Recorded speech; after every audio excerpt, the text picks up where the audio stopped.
Hello मेरे प्यारे बच्चों, तो कैसे हैं आप सब। उम्मीद करते हैं सब बढ़िया होगा। तो प्यारे बच्चों, आज की इस वीडियो में हम लोग सॉल्व करने वाले एग्जाम्पल नंबर 7 बहुत ही मस्त क्वेश्चन है, बहुत ही गजब क्वेश्चन है। इसमें आपको बहुत ही मजा आएगा, भले ही थोड़ी सी वीडियो बड़ी हो जाएगी बट हाँ मजा बहुत आने वाला है। बहुत ही सरल है, इस तरह के क्वेश्चन हम लोग आंख बंद करके भी सॉल्व कर सकते हैं। बहुत तगड़ा क्वेश्चन, देखो ध्यान से स्टार्ट करें तो बिना किसी डिस्टर्बेंस के सुनना। और हाँ, आपको क्या एसपी का मतलब पता है, सीपी का मतलब पता है, कॉस्ट प्राइस का मतलब पता है, और प्रॉफिट क्या होता है, प्रॉफिट परसेंटेज क्या होता है, लॉस क्या होता है, लॉस परसेंट क्या होता है। अगर नहीं पता है तो ये वीडियो हो सकता है आपको दिक्कत करे, और अगर पता है तो बल्ले बल्ले, दिक्कत क्या है, आराम से फिर देखो इस वीडियो को। और अगर नहीं पता है तो अगर आपको जानना है कि भैया ये सब क्या होता है, तो एक वीडियो हो सकता है, लिंक डिस्क्रिप्शन में मैं दे दूं तो उसे देख लेना। और अगर देख लोगे तो भैया आपका कल्याण हो जाएगा, आपको अच्छे से समझ में आ जाएगा, ठीक है। अगर नहीं पता तो अगर आप देखना चाहते हो तो प्लेलिस्ट में भी देख सकते हो, अगर लिंक डिस्क्रिप्शन में नहीं होगी तो चलो स्टार्ट करते हैं इसको। एग्जाम्पल नंबर 7 को स्टार्ट करते हैं। तो क्या कहना है इसको कान करके सुन लो। पर अच्छा, इस तरीके के क्वेश्चन सॉल्व करने का सबसे अच्छा तरीका जानते हो क्या होता है कि आप पहले ये देखो, क्वेश्चन तो पढ़ेंगे ही ना, उसमें क्या है, पहले ये देखो पूछ क्या रहा है। पहले क्वेश्चन पढ़ लोगे तभी तो आप जानोगे ना पूछ क्या रहा है। पहले देखो पूछ क्या रहा है, आधे से ज्यादा अगर आप जान जाओ कि पूछ क्या रहा है तो उसका फॉर्मूला लिख के आप आंसर यूं निकाल सकते हो। ये एक बहुत अच्छा तरीका है, ठीक है। अब यहाँ पे देखो ध्यान से, यहाँ पे देखो, find the selling price of each, ठीक है, of each, also find out the total profit and loss. हमको प्रॉफिट पूछ रहा है या फिर लॉस पूछ रहा है, ये पूछ रहा है, ना कि हमको प्रॉफिट परसेंटेज पूछ रहा है, ये नहीं पूछ रहा है। हमें लॉस परसेंटेज नहीं पूछ रहा है। और क्या पूछ रहा है, हमसे सेलिंग प्राइस पूछ रहा है, हमसे सेलिंग प्राइस पूछ रहा है। अच्छा, आपको कुछ भी याद है? मुझे लगता है आप सब भूल गए, मुझे पता है। अगर आप सब भूल गए हैं तो याद कराता हूं मैंने आपको एक फॉर्मूला बताया था ना, वो क्या था कि अगर आपको डायरेक्ट अगर आपको एसपी निकालना है, सेलिंग प्राइस निकालना है, तो हम लोग क्या करते थे, हमेशा ध्यान से रखो, जो सीपी होता था, सीपी को स्टार्टिंग में हम लोग 100 मान लेते थे।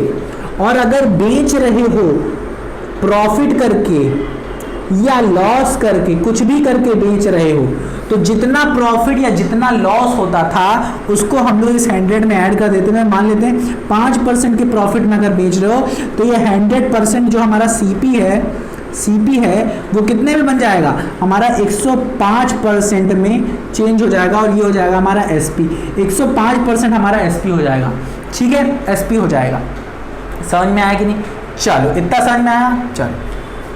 चलो इस तरीके से भी हम बताएंगे, टेंशन ना लो, दिक्कत ना लो, टेंशन एकदम मत लो। चलो, इससे डायरेक्ट निकल आएगा, ठीक है, इससे क्या होगा, डायरेक्ट निकल आएगा। तो बिना किसी तरीके चले स्टार्ट करें, सब निकालना शुरू करते हैं। प्रॉफिट भी निकालेंगे, जो भी निकालना है, और यहाँ पे हम लोग ये भी निकालेंगे एसपी कैसे निकालते हैं।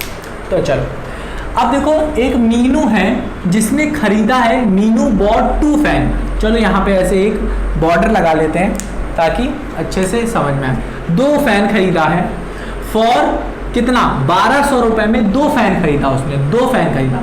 ईच लिखा है, हर एक को ईच, हर एक की 2 फैन खरीदा है उसने। एक ये वाला फैन खरीदा 1200 रुपए में, एक दूसरा भी फैन खरीदा है 1200 रुपए में, ठीक है ना। 1200 रुपए में ये वाला फैन भी खरीदा, मतलब दोनों फैन कितने में खरीदा उसने, 1200 मतलब 2400 रुपए में, मतलब 2400 में उसकी टोटल, मतलब दुकानदार को दे के कितना आई है, मतलब कॉस्ट प्राइस मतलब क्या, दुकानदार को दे के खरीद के कितने में लेके आई है, 2 फैन उसने खरीद के कितने में लेके आया, 2400 रुपए। समझ में आया कि नहीं?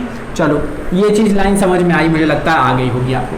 तो 2 फैन कितने में खरीद के लेके आया, 1200 रुपए में खरीद के लेके आया, ठीक है। She sold 1 at a loss, एक क्या किया, लॉस में। अब ये जो एक फैन था, एक फैन मान लेते हैं कोई ये है, इस फैन को जब उसने बेचा, मतलब सेल किया, एसपी सेल किया, तो उसने लॉस में किया। लॉस कितना हो गया, उसको 5% का लॉस हो गया। और जो दूसरा फैन उसने सेल किया और लॉस कितना हुआ है, 5% का। अदर, और दूसरा जो फैन था उसको 10% प्रॉफिट में बेच दिया, मतलब ये वाला जो फैन था इसको 10% प्रॉफिट में बेचा और इस वाले को लॉस में बेचा। तो कह रहा है सेलिंग प्राइस निकालो, टोटल प्रॉफिट हुआ है या लॉस हुआ है ये बताओ। तो कैसे निकालेंगे, चलो शुरू करते हैं। चलो चलो चलो, अब मैं मान लेता हूँ ये पहला फैन है और ये दूसरा फैन है, मान लेता हूँ, ठीक है। ध्यान से देखना, फैन 1 फैन 2, इसको कितने में खरीदा था, खरीदना मतलब क्या, खरीदना मतलब क्या, इसकी कॉस्ट प्राइस सीपी, खरीदना मतलब क्या, कितने में खरीद के लाया है, कितनी है बताओ ना, 1200 रुपये में इसको भी खरीदा और इसकी भी सीपी क्या है, दोनों की सेम है, 1200 रुपये में इसको भी खरीदा। अब देखो इसमें प्रॉफिट हो रहा है या लॉस हो रहा है, पहले वाले में लॉस हो रहा है, तो लॉस परसेंटेज कितना है यहाँ पे 5% का, यहाँ पे क्या हो रहा था, प्रॉफिट हो रहा था दूसरे वाले फैन में, तो प्रॉफिट परसेंटेज कितना है, कौन बताएगा, 10% का प्रॉफिट हो रहा था। अब देखो और कुछ दिया है यहाँ पे, और कुछ दिया है ना बाबा, ना दिया है। अब देखो ध्यान से देखो, एक तरीका होता है क्या कि हम लोग 5% निकाल दें सीपी का, उसको माइनस कर दें, ठीक है, सीपी में से, तो हमको मिल जाएगा आंसर कि कितना उसने कितने का सेल किया है, हाँ कि ना। अब यहाँ पे हमारा प्रॉफिट हो रहा है तो हम लोग क्या करेंगे, 10% निकाल दें सीपी का, क्योंकि जो प्रॉफिट होता है और जो लॉस होता है, हमेशा एक लाइन दिमाग में रख लो कि प्रॉफिट और लॉस हमेशा सीपी पे होता है, कॉस्ट प्राइस पे होता है, ये मैं बता चुका हूँ आपको लाइन बाय लाइन, जब मैं बता रहा था तब मैंने बताया इसे, ठीक है। अब देखो हमेशा, अब देखो ध्यान से, हमसे कह रहा है सेलिंग प्राइस निकालो, तो एक तरीका होता है क्या कि आप 5% निकाल दो इसका सीपी का, क्योंकि ये इतने में आप खरीद के लेके आओ। लॉस हमेशा सीपी पे होता है, प्रॉफिट हमेशा सीपी पे हो रहा है, हो कितना रहा है 10% का, जो लॉस हुआ है उसी को सीपी में ऐड कर दो, आपको एसपी मिल जाएगा। ध्यान से देखो कैसे करेंगे हम लोग निकालेंगे 5% ऑफ सीपी, कितना होगा 5% क्या होगा, 5% इतना होगा इंटू 100, 5%, अरे 5% सीपी कितना है 1200 किसके लिए है, 1200 इस फैन 1 के लिए है, फैन 1 के लिए 1200, तो 1200 लिखा, इसको काटा, इसको काटा, 12 5 या 60 होता है, तो ये क्या होगा 60 क्या आ जा रहा है हमारा 5%, और 5% क्या है, ये हमारा लॉस है। 5% क्या था, 5% क्या था लॉस, तो ये जो 60 आ रहा है वो कुछ और नहीं, ये लॉस है हमारा, ये लॉस है। ये लॉस हमें वैल्यू में रुपए में है कि ये 60 रुपए का लॉस हुआ है, और ये है हमारा 5% परसेंटेज में कि 5% परसेंटेज में कि 5% का लॉस हुआ है, 100 में से 5% का लॉस हुआ है।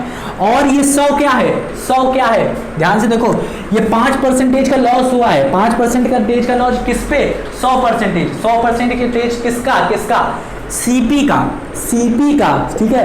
तो ये जो 5% लॉस हुआ है किस पे, सीपी पे, और सीपी क्या है हमारा 100% में लॉस कितना हुआ है 5% का। जो अगर नहीं समझ में आया जो मैं अभी बता रहा हूं तो अभी समझ में आएगा बाद में, ठीक है। तो ये एक तरीका हुआ लॉस निकालने का, लॉस निकालने के लिए बता रहा था, बट यहाँ पे हमें टोटल लॉस निकालना है, इन दोनों को मिला के लॉस हुआ है वो निकालो, इन दोनों को मिला के प्रॉफिट हुआ है वो निकालो। एक का लॉस नहीं निकालना है, एक का प्रॉफिट नहीं निकालना है, दोनों मिला के लॉस हुआ या प्रॉफिट वो बताना है। तो एक का लॉस निकाल लिया, हाँ, सेलिंग प्राइस निकालते हैं, लॉस निकल जाता है तो सेलिंग प्राइस यूं आ जाती है। सेलिंग प्राइस क्या होगी बताओ, प्रॉफिट कितना हुआ और हमने खरीदा कितने में था, तो खरीदा कितने में था 1200 में, प्रॉफिट हुआ 60 का, तो लिख देंगे। तो 1260 में हमने क्या किया, इसे बेच दिया। ये क्या गधों वाली चीज लिख दिया सर आपने, ये तो प्रॉफिट हो गया ना, सीपी में आपने ऐड कर दिया है, इसमें यहाँ पे तो माइनस करना था ना, आपको माइनस करो क्योंकि आपको लॉस हुआ है, प्रॉफिट होता तो ऐड करते। हाँ पकड़ लिया ना मेरी गलती, बहुत सही। तो ये कितना आ जाएगा बताओ ना, 1140 आ जाएगा, 1140। इसी अगर ऐड कर दोगे तो 1200 आ जाएगा ना, तो मतलब मैंने सही लिखा। तो 1140 क्या हो गया, एसपी, इतने में सेल किया, खरीदा था 1200 रुपए में, बेचा है 1140 में, मतलब लॉस हो गया। अब यहाँ पे देखते हैं 10% प्रॉफिट कितना है, तो कैसे निकालेंगे, हमें पता है कैसे निकालेंगे, बताओ। हम क्या निकालेंगे 5%, 10% है ना प्रॉफिट, 10% प्रॉफिट निकालेंगे, 10% ऑफ सीपी निकाल लेंगे। 10% सीपी निकालेंगे तो 10% हमें क्या देगा, हमें ये देगा प्रॉफिट देगा, हमें ये प्रॉफिट 10% हम लोग वैल्यू में निकाल रहे हैं, ये हमें प्रॉफिट देगा। कितना प्रॉफिट आ रहा है करके देखते हैं। 10% को इसमें चेंज कर सकते हैं, ऑफ सीपी, सीपी क्या है कॉस्ट प्राइस क्या है 1200, लिख लेते हैं 1200। इसको काटा, इसको काटा, 2 कट गया ऊपर से, 2 कट गया नीचे, इसको मल्टीप्लाई करेंगे कितना आ जाएगा, इतना आ जाएगा, हाँ कि ना 120। तो 120 क्या है हमारा प्रॉफिट है, तो प्रॉफिट कितना आ गया बताओ, प्रॉफिट आ गया 120। तो हम लोग कितने में प्रॉफिट में बेच रहे हैं 120 में, तो हमें सेल कितने में करेंगे, कॉस्ट प्राइस में, कॉस्ट प्राइस कितनी है 1200, उसमें ऐड कर देंगे 120। इस कॉस्ट प्राइस में जितने में आपने खरीदा है प्रॉफिट है 120 का, तो इसको इसमें ऐड कर देंगे, प्रॉफिट को इसमें, हाँ कि ना 120 को सीपी में ऐड कर देंगे, इतने में ही तो बेचोगे ना, प्रॉफिट जितना आया है उतना इसमें ऐड कर देंगे, तो आ जाएगा कितना बताओ, ये आ जाएगा हमारा 1320 आ जाएगा। इतने में आपने बेच दिया, इतने में आपने बेच दिया, इतने में आपने बेच दिया। तो find the selling price of each, तो ये देखो सेलिंग प्राइस निकल गई। पहले फैन की, फैन 1 की जो सेलिंग प्राइस है वो ये है, फैन 2 की जो सेलिंग प्राइस है वो ये है, पहली चीज तो निकल गई। अब क्या कह रहा है, अब कह रहा है नीचे कि आप टोटल बताओ, टोटल प्रॉफिट क्या आया है और टोटल लॉस। आपने इसको, इस वाले फैन को और इस वाले फैन को बेचा, तो दोनों को मिला के आपका प्रॉफिट हुआ या लॉस हुआ वो बताइए। और देखो सुनो, यहां दोनों का पूछ रहा है, दोनों का पूछ रहा है, टोटल पूछ रहा है, एक एक का नहीं। तो हम लोग क्या करेंगे, इन दोनों के सेलिंग प्राइस को ऐड कर देंगे, तब हमें टोटल सेलिंग प्राइस मिल जाएगा। और फिर दोनों के सीपी को ऐड कर देंगे, कॉस्ट प्राइस, तो दोनों का कॉस्ट प्राइस कितने में खरीद के लाया था वो मिल जाएगा। और फिर दोनों को दिखाते हैं कैसे, ध्यान से देखो, कितने में दोनों को फैन को खरीद के लेके आया, तो फैन 1 और फैन 2 टोटल सीपी क्या है, ध्यान से देखो, टोटल सीपी कितनी हो जाएगी फैन 1 और फैन 2 की, 12 2 24, तो 2400 हो जाएगी कि नहीं। इसको और इसको ऐड कर दो, दिखाएं क्या, ये भी दिखाना पड़ेगा। फैन 1 प्लस फैन 2 का क्या निकालना है आपको, सीपी निकालना है, क्या निकालना है, सीपी निकालना है। क्या निकालना है, इसकी सीपी निकालनी है, इसकी भी सीपी। तो सीपी कितनी है 1200 इसकी और इसकी 1200 इसकी, तो इन दोनों को ऐड कर दो, क्या हो जाएगा 2400 हो जाएगा। तो यही चीज़ होगी कि नहीं, यही चीज़ हो गई कि नहीं, कि सीपी कितनी आ रही है 2400। इसी तरीके से अब देखो, इसी तरीके, अब ये चीज क्या है, इसमें नहीं लिखूंगा, ये चीज अलग सेपरेट लिखना, क्योंकि ये तो ये हो गया, इसी कोने में मत लिख देना, ये चीज इन दोनों से विपरीत है, ये चीज अलग लिखना, ठीक है, अलग नीचे लिखना। इसको मैं ऐसे से लिख देता हूँ, ऐसे लाइन बना देता हूँ ऐसे, ठीक है, इस वाले बॉक्स में नहीं लिखना। ये तो हो गया इनका काम, ये भी इनका काम हो गया। ये अब टोटल आ रहा है, इसकी बात कर रहे हैं। तो टोटल सीपी कितना आ गया 24, और टोटल एसपी बताओ, एसपी कितने में बेचा आपने। पहला वाला फैन कितने में बेचा था, लॉस में कितना आ रहा था 1140, प्लस दूसरे को कितना बेचा 1320 में बेचा। दोनों को ऐड कर देंगे, कितना आ जाएगा, ये 0 आ जाएगा, 246 आ जाएगा, 314 आ जाएगा, और ये 112 आ जाएगा। तो 2460 में उसने बेचा और कितने में खरीदा था 2400 में।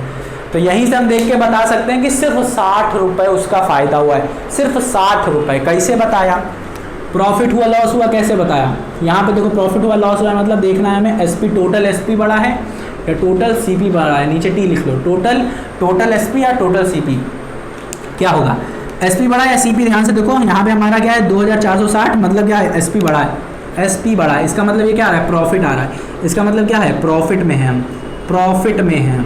प्रॉफिट कितना आ जाएगा, टोटल प्रॉफिट पूछ रहा था, टोटल प्रॉफिट कितना हो जाएगा 2460, मतलब एसपी से माइनस कर दिया सीपी को, सीपी कितना है 2400, करो कितना आएगा 60 आएगा, आंसर करके देखो। तो प्रॉफिट आ गया हमारा, प्रॉफिट आ गया 60। अब देखो SP selling price of each की कितनी आ रही थी, एक की इतनी आ रही थी और दूसरे की, पहले की क्या आ रही है F1 फैन 1 की कितनी आ रही है 1160 रुपये, फैन 2 F2 की कितनी आ रही है बताओ, F2 की आ रही है 1320 रुपये। इसको अपनी बुक से मैच कर लो, आंसर क्या आ रहा है बताना हमें। अब देखो एक और मेथड होता है इसको सॉल्व करने का, इसको रब करें, ध्यान से देख लो, एक और मेथड होता है इसको सॉल्व करने का, वो क्या होता है डायरेक्ट एसपी निकालता है। डायरेक्ट एसपी मतलब सेलिंग प्राइस निकालता है। वो कैसे निकालता है, ध्यान से सुनो, सीपी, ध्यान से सुनो, ध्यान से कान खोल के सुनना, सीपी है हमारी यहाँ पे सेलिंग प्राइस है 1200 रुपये, कान खोल के सुन लेना। यहाँ पे हमें लॉस कितना हो रहा है, लॉस हो रहा है 5% का। हम लोग यहाँ पे मानते हैं, आपकी बुक में भी दिया है ये चीज़, ये मानते हैं कि स्टार्टिंग में जो आपकी एसपी है उसमें कुछ घटा ना बढ़ा, ठीक है, तो वो स्टार्टिंग में 100% हुआ, मतलब नो चेंज, कोई चेंज नहीं हुआ। बट जब आपने इसको बेचा, जब आपने इसको बेचा मतलब सेल किया, एसपी सेलिंग प्राइस जब बेचा आपने, तो क्या हुआ, आपको लॉस हुआ है या गेन हुआ है? तो यहाँ पे हमें 5% का लॉस हुआ है, लॉस हुआ, लॉस हुआ मतलब 100% से आप कितने में आ गए, लॉस हुआ 95%, मतलब 1200 रुपए से, मतलब 100% से आप 95% पे आ गए, ठीक है। मतलब जैसे अगर आपको 100% मार्क्स मिले हैं और आपको फिर क्या हुआ, कुछ परसेंट आप, हाँ मतलब कुछ परसेंट मान लेते हैं 7th में आपके 100% आए हैं, 8th में आपके 95% आ गए, तो ये लॉस हो गया ना आपका, हाँ कि ना। तो इसी तरीके से याद देखो कि 100% था जब आपके पास सीपी जितने भी खरीद के आते हैं, बट उसे बेचा जब आपने तो 5% का लॉस हो गया, मतलब 95%। ये लॉस जो हुआ है ये किस पे हुआ है लॉस, ये बताओ हमें, सेलिंग पे हुआ है या कॉस्ट प्राइस पे? ध्यान से देखो ये जो लॉस हुआ है ये 100 पे ही तो हुआ है, 100 कितना, ये सीपी, तो लॉस जो होता है वो हमेशा कॉस्ट प्राइस पे होता है, या प्रॉफिट भी जो होता है वो भी हमेशा कॉस्ट प्राइस पे होता है। तो हमेशा यही निकाल दो, आंसर आ जाएगा। क्या निकालना है, 95%, 95% किसका 95% बताओ ना, सीपी का, सीपी का। तो सीपी कितनी दी है, 1200 सीपी दिया। यहाँ से डायरेक्ट हमारा एसपी निकलेगा, ये 2 0 कट जाएंगे, ये 2 0 कट जाएंगे, निकाल के देखो 95 को 12 से मल्टीप्लाई करो, 5 5 2 10 के 0 हाथ से लाया 1, 9 9 9 18 1 19, और ये हो जाएगा 5, ये हो जाएगा 9, ठीक है, 0 9 5 14 हाथ से लाया 1, 9 1 10 1 11, 1140 रुपये, 1140 सही है कि नहीं, 1140 सही है कि नहीं? अपना आंसर देखो कितना आ रहा था, उसका सही आ रहा था कि नहीं आंसर, 1200, हाँ चलो ठीक है, 1140 आ रहा है, मेरे हिसाब से इतना ही आ रहा था, तो याद नहीं आ रहा कितना आ रहा था, तो 1140 ही आ रहा था, तो इतना आया। इसी तरीके से आप क्या कर सकते हो, यहाँ से भी निकाल सकते हो, ये जो आ रहा है ना 1320 रुपये, ये कैसे निकालोगे, क्योंकि यहाँ पे हमें प्रॉफिट हुआ है 10% का, तो यहाँ से 1200 रुपये में खरीदा था, लॉस अब नहीं हो रहा, हमें प्रॉफिट हो रहा है, क्या हो रहा है, प्रॉफिट हो रहा है, तो यहाँ से हम लोग क्या कर सकते हैं, 10% कर सकते हैं, प्रॉफिट हुआ है तो प्रॉफिट 10% हो रहा है हमारा, तो ये क्या हो जाएगा, 10% प्रॉफिट हो रहा है, 100 से 100 हो जाएगा। अब हम लोग क्या करेंगे, इसको रब कर देते हैं, 100, तो इसको क्या आएगा आंसर बताओ, आएगा हमारा क्या, 100, ये क्या है, अब ध्यान से सुना, 110% किसका, सीपी का निकालोगे, क्योंकि प्रॉफिट और लॉस हमेशा सीपी पे होता है, तो यहाँ से हमारा एसपी निकल आएगा, कैसे निकलेगा, एसपी इज इक्वल्स टू 110/100 लिख सकते हो इसको, किस पे, सीपी पे, कितना होगा 1200, ये कटा ये कटा ये कटा ये कटा, ठीक है। अब करके देखो 11, अब तो करके देखो 11 11 22 22 हाँ से लाया 1, 11 11 11 2 22, अरे सही आ रहा गलत आ रहा, सही आ रहा गलत आ रहा, 12 12 12 के 2 हाँ से लाया 12 12 और 13, ठीक है, 320, हाँ कि ना, करके देखो इसको, अरे यार इधर देखो, ठीक करके देखो, ठीक है, इसको हटा देते हैं, 11 से करके देखते हैं, आप करके ही देख लो, ये देखो 2 0 0 2 2 कर देना है तो फील ही नहीं आएगा आपको, 1 0 0 1 1 करके देखो, 2 3 1, समझ में आया कि नहीं? तो ये आ रहा है आंसर, तो देख रहे हो डायरेक्ट मैं आंसर निकाल दे रहा हूँ, डायरेक्ट सिर्फ एक ही स्टेप लगा रहा हूँ और एक लाइन लिख रहा हूँ, ये आपको क्लियर हो जाए तो एकदम समझ में आ जाएगा। अब देखो यहाँ से हमें क्या मिल गया, SP2 मिल गया था, और जो अभी हम लोग निकाल रहे थे, ये जो निकाल रहे थे ये SP1, selling price of first fan मिल गई थी, selling price of second fan, इन दोनों को ऐड कर देते हैं हम लोग, ये टोटल CP मिल जाती, SP मिल जाती, इन दोनों को ऐड करोगे तो कितना आएगा हमारा, ये आ जाएगा हमारा 13 22 22 23 24 2460 आ जाता, ये आ जाता हमारा, इन दोनों को ऐड कर देते, ये हमारा फाइनल टोटल आ जाता सेलिंग प्राइस, और हमारा कॉस्ट प्राइस टोटल कितना था 2400, इन दोनों को माइनस करते तो हमारा क्या आ जाता, प्रॉफिट आ जाता, देखो यही बड़ा है तो इसका मतलब प्रॉफिट होगा, तो ये 60 आ जाता है, इन दोनों का डिफरेंस देखो 60 है, तो देखो कितनी जल्दी आ जाता, इससे तुरंत चुटकी में आता। तो 2 तरीका मैंने बताया, एक यही तरीका सेकंड मेथड जो है आपका, यही आपका NCERT बुक में दिया है, और जो मैंने बताया था वो भी दिया है, बट वो वहाँ नहीं दिया है, वो पहले पढ़ा दिया था वो मेथड, तो वो मैंने यहाँ पे बताया। तो ये बहुत सरल मेथड जो मैंने बताया, स्टार्टिंग में आप क्या करो, कॉस्ट प्राइस को 100% मानो, और अगर इसमें कोई एडिशनल चार्ज लगे हैं रिपेयर कराने में तो वो ऐड कर देना यहाँ पे, सिर्फ 1200 मत लिखना। अगर लिखा है कि फैन वैन को सही कराने रिपेयर चार्ज कुछ लगा है तो वो ऐड करना फैन में, और किस फैन पे लगा अगर जो चार्ज है तो वो भी ऐड करना। ठीक है, समझ में आ रहा है, जिस फैन पे लगा है उस पर। तो उम्मीद करता हूँ प्यारे बच्चों आया होगा, नहीं समझ में आया तो एक बार रिवाइज कर लो, एक बार फिर से इस वीडियो को देख लो, आपको हर एक चीज़ मक्खन तरीके से क्लियर हो जाएगा। समझ में आ रहा है कि? तो प्यारे बच्चों मिलते हैं अपनी अगली वीडियो में, तब तक अपना ख्याल रखना होगा, ना समझ में आया तो रिवाइज करना मत भूलना। ठीक, अपना ख्याल रखो।